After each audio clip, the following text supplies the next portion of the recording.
3 simple tips to get your first print-on-demand sale. Obviously, this is going to be a very beginner-friendly video. However, even if you're experienced, I'm going to show you some techniques that's going to help you get more sales. If you're new to the channel, my name is Rich, done well over 7 figures, selling online, lots of it being decorated products like t-shirts, mugs, and so on. Of course, I've also helped multiple students, over 2,000 students if you want to be accurate. I've helped them launch their Etsy print-on-demand business, and multiple students reach over 6 and 7 figures. But let's go ahead and hop into it. Before we get into the 3 tips, let's go ahead and talk about what print on demand is for the beginners here. So this right here is a company called Printify.com. So what they do is they fulfill your orders for you. They have over 900 products that you can access, and for you, most likely you're sitting at home and you're trying to come up with a new business idea that doesn't cost a lot of money. Now with print on demand, it does cost a little bit, but I would say not a whole lot to begin with, because the reason being is that you don't have to pay for the product until you actually get an order placed. So for example, you don't need to buy $100 worth of inventory, $100 worth of t-shirts, and have it sitting around until someone purchases it. So what a company like Printify does is, let's say you had a customer purchase a t-shirt design from your website. Now, once they purchase it, that information heads on over to Printify, and Printify says, hey, we got a t-shirt order. Let's go ahead and print that design that you uploaded to their website onto the t-shirt, and we'll print it and we'll ship it to the customer. So that's what a print-on-demand platform does. Now, the reason why print-on-demand is so popular with marketplaces such as Amazon and Etsy and so on is because for the most part, you're going to be listing multiple different types of t-shirt designs, and you don't really know which one is going to sell just yet because you're still experimenting. But what if an item actually sells? That means it's typically going to be one item here of this design, one design here, one design there, one design there. You're not committed to getting one design printed 100 times and sitting on the inventory. With this, it allows you the power to veer off into multiple different products and product designs. And I will say one of the best things about print on demand is the fact that there's lots of products. Even though we fulfill lots and lots and lots of t-shirts ourselves, the beauty is once you have a particular design, you know it sells well, and you want to test on another product without purchasing equipment, then you can test it out here, see if your audience actually likes it, or see if there's any type of customer base whatsoever. And even if I didn't want to use print on demand, check this out, I would never think to look into a product like this, a 2-tier bento box. This is crazy. So if I look at it, you can add your own like logo, whatever, to the top of it. This is super interesting. I bet you a product like this is going to do really well during back to school season, and we have that coming up. Although school's about to end, back to school season is like around the corner. So you know, you always gotta stay like 3-4 months ahead. And before I get into the 3 steps, I'll go ahead and plug this in real quick. So if you want this Printify premium pricing, as you can see, it's cheaper to get the product with the Printify premium price. All you have to do is type in the code HUSTLENINJAS whenever you sign up for Printify. All right, with this first technique right here, this is going to help you get into niches that are not competitive and niches that you never even thought about. I know a lot of you all hop onto Etsy and you're like, everyone's selling a bridal shirt, everyone's selling a back to school shirt, everyone's selling every single niche that you can even possibly think of, and it's too competitive for you. For one, you can compete, you just have to know how to do it properly. So, you know, just because there's lots of people selling bridal t-shirts don't mean that you can't. It's just going to be slightly more challenging for you because you don't know the correct steps just yet to get those sales and how to do it properly. But anyways, let's go ahead and see how we can find a niche or find something that's not as competitive. So I'm going to use this website right here. It's called eRank. This is an Etsy tool. So I'm going to use their keyword tool, and I'm just going to go ahead. Well, I was going to type in shirt, but check this out. I already had some previous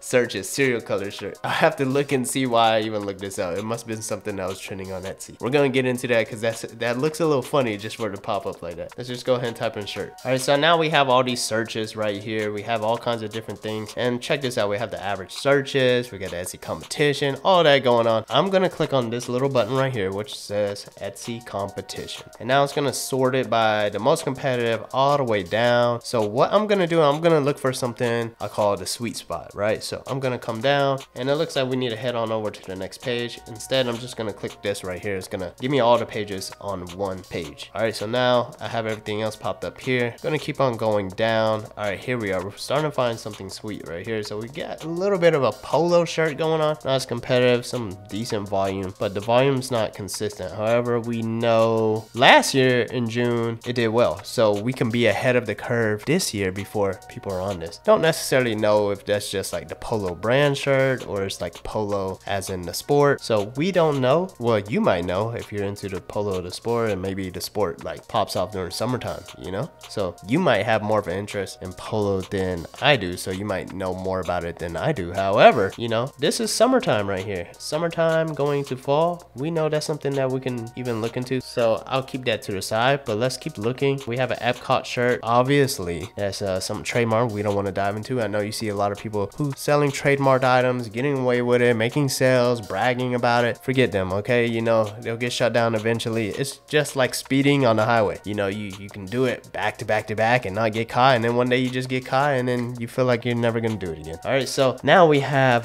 volleyball shirt. That's beautiful right there. We got really nice greens over here, and then we have not as much competition, but it's only really popular right here, August and September. So as soon as August and September pops off, you know what to get into. All right, so we found some niches that you probably never even would have thought about. You know, I talk about bridal stuff all the time because it's awesome. You know, I talk about birthday shirts all the time because it's awesome, but you know, it is a little bit more competitive. And even if you're new or you are more intermediate and you are more experienced, maybe this is something that's new for you that you're learning right now. Go ahead and comment down below if this is helpful. I've realized those comments help me out a lot because there's a lot of times where I mention one small thing and I didn't really think that was something I should have mentioned, but then you guys say that it's helpful. So feel free, let me know if this is helpful. Here's a beautiful one right here, frog shirt. This is amazing, right? And see, like the thing is, a lot of people are looking like where we're at now, which is like, oh, there's nothing here, shouldn't do anything. Really, you're looking at last year. We're seeing what's going on last year. So right here, we got June going on. Let's go ahead and click on it. All right, so now here I am on Etsy. So now I typed in frog shirt because there's something that, you know, you probably don't sit there and think about all the time that you want to dive into. However, looks like there's not too much competition going on. And it's funny that they actually changed this. You used to be able to see the amount of results, but now it just says 1,000 plus on all of them. So you used to be able to see amount of listings that's up on here. I'm sure there's another way we can get around it. Just don't know it just yet. But anyways, here we are, frog shirts. You can just kind of dig around and see which ones you think is popular, or you can use this tool right here called Everbee. So Everbee is going to help you find out the product analytics and see which one's actually working for you. All right, so we already see one right here, $7,200 a month. We have $1,000 a month, $54.39. I don't even know what that is. So it looks like it's a 3 raccoons vintage. All right, so for some reason this embroidery sweatshirt is coming up. We have a vintage 90s tattoo style. We have a butterfly and moth t-shirt, cottagecore. I'm very familiar with that. So now this is how you kind of veer off, find something else that's more popular. You started off with one thing, didn't know how you got there, now you didn't know how you got here, but now you're all of a sudden finding a niche that's not competitive and something that sells really well. All right, so let me know if that helped out for you. So that's number one. You're pretty much looking for a niche that's not as competitive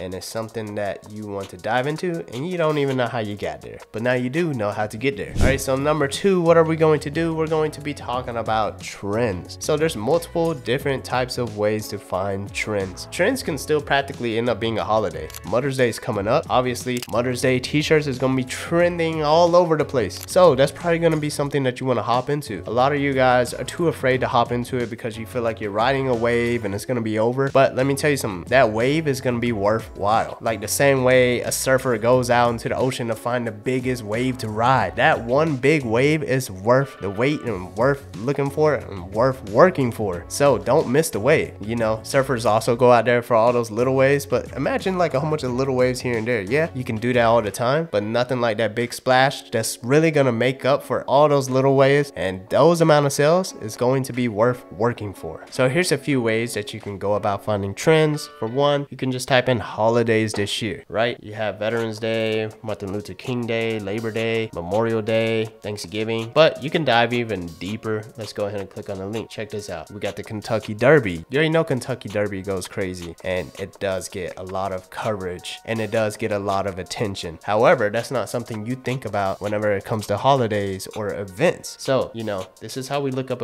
holidays, and then you can also do the same thing, go on Google and type in nationwide events that's happening this year. So that's how you can catch on to some trends, some nice little waves, some nice little paydays. All right, so just got a little sidetracked, did a little bit of learning, had no idea what that event was or that holiday. And you know, that's how you get more informed about things, by doing research like that. All right, so that's number two. Comment down below if that helped you. What?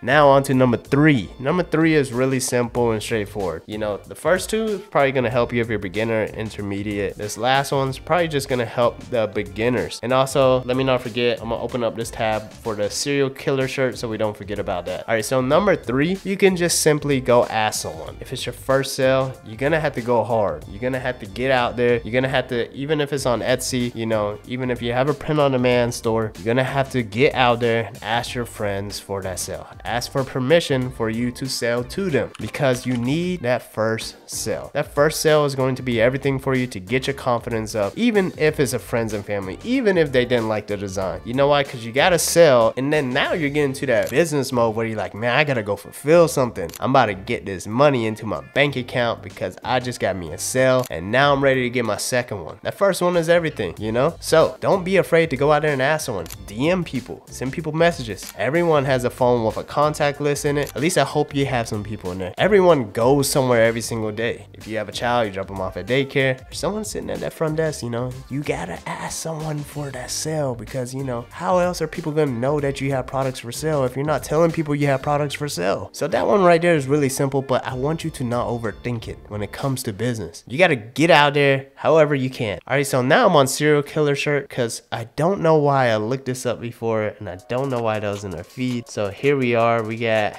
yeah, I don't recall doing this. All right, so let's dive a little bit deeper into some product analytics. We got Everbee pulled up once again. I'm just gonna sort this by monthly revenue. Yeah, I don't even see anything crazy. And also another tip, you guys, that's really important is looking at the listing age. Sometimes, for example, $578 could be cool if it was listed like 4 months ago, but $578 over the course of a 37-month lifetime is not entirely too great, you know? I mean, it's done a lot of sales, but that's the average of 37 months. As you can see, 761 sales, awesome. But over the course of that long, you know, that might not be something we want to drag inspiration from. But let's go ahead and see what this one's about. Okay, so this is a Guess Who game, physical game. So it looks like, all right, so this is super interesting. Has nothing to do with print on demand, but it looks like someone's taking Guess Who boards and then they're printing out serial killers and replacing it on there. That's kind of unusual to me, because like, if you can be like, guess who killed, I don't know, I don't know any, yeah, I'm not that guy who's into this. If you're into that type of stuff, yeah, I don't know. You're sick, all right?